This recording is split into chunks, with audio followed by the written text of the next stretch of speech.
En Occident, l'histoire du cirque remonte à l'Antiquité. On connaît les cirques romains où s'affrontaient les gladiateurs. Ceux-ci accueillaient aussi des processions d'animaux et d'acrobates. La chute de l'Empire romain au 5e siècle disperse tous les acteurs du cirque. Devenus nomades, ils voyagent de foires en châteaux afin de divertir la foule et les seigneurs. Le mot cirque disparaît pour quelques siècles. Pour autant, ces acteurs, nommés désormais saltimbanques, sont très appréciés, comme le prouvent les nombreuses images populaires qui leur sont encore consacrées au XIXe siècle. La naissance du cirque moderne intervient en 1768 en Angleterre. Philippe Astley, ancien militaire et excellent cavalier, crée un lieu dédié au spectacle équestre. Son amphithéâtre londonien, construit en 1770, est considéré comme le premier cirque moderne. Son succès est tel qu'il fonde à Paris un autre établissement dédié à la voltige en 1782.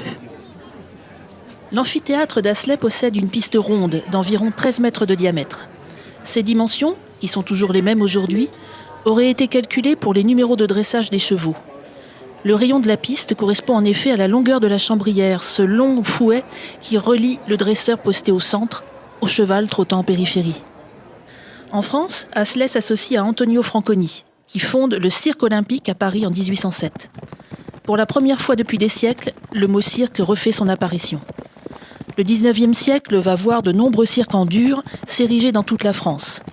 À Paris, il n'en reste aujourd'hui plus qu'un de cette époque, l'ex-cirque Napoléon, devenu le cirque d'hiver. Mais les représentations quotidiennes dans un cirque stable impliquent de renouveler fréquemment les numéros pour ne pas perdre d'audience.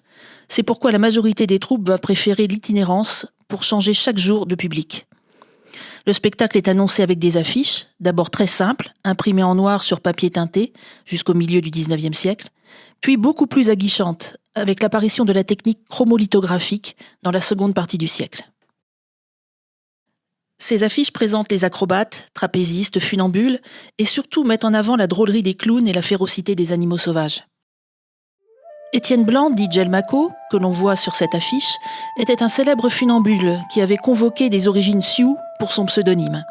Il était capable de grandes prouesses, comme de marcher sur une corde, sur la pointe de cornes de buffle attachée à ses pieds, ou encore de tirer au canon, perché sur son câble tendu à plusieurs mètres de hauteur. En 1892, il a franchi ainsi la distance séparant le Trocadéro de la Tour Eiffel. Il s'est produit dans toute la France, jusqu'à l'accident qui lui a été fatal en 1933. Il était âgé de 75 ans.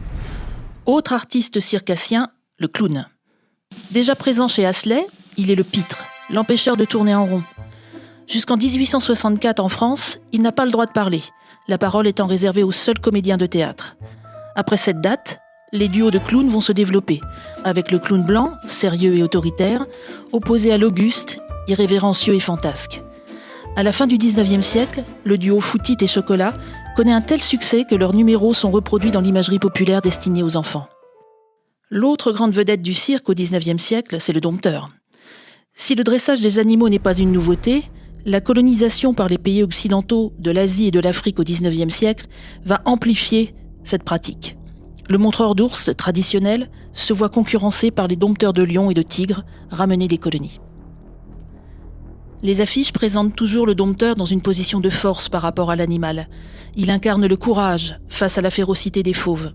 Cependant, parfois, le numéro se termine mal, comme ici, pour le dompteur Lucas, dévoré par ses lions en 1869. De nombreuses dompteuses se sont produites dans les ménageries ambulantes et dans les cirques, incarnant le combat de la belle et de la bête, mêlant charme sulfureux et exotisme. Marie-Louise Grenier, dite Nouma Awa, fait sensation en 1882 au cirque d'hiver. La jeune femme se présente telle une princesse orientale, intrépide et hypnotisante. Elle parcourt l'Europe entière avec les 70 animaux de sa ménagerie. Dans l'esprit de tous, le cirque reste associé à l'enfance. Le trapèze, la jonglerie, les exercices d'équilibre ne rappellent-ils pas les jeux où l'enfant fait l'expérience de son corps ? Dès le XIXe siècle, les imagiers et autres éditeurs surfent sur le succès du cirque, sachant pertinemment qu'il fascine le jeune public, cette cible commerciale toute désignée. Maquettes à monter soi-même, chromos publicitaires, historiettes avec les clowns comme personnages principaux, Livres illustrés et autres jouets accompagnent les jeux enfantins. Au XXe siècle, le succès ne se dément pas. Le cirque bénéficie alors de nouveaux supports médias, comme le cinéma et la télévision.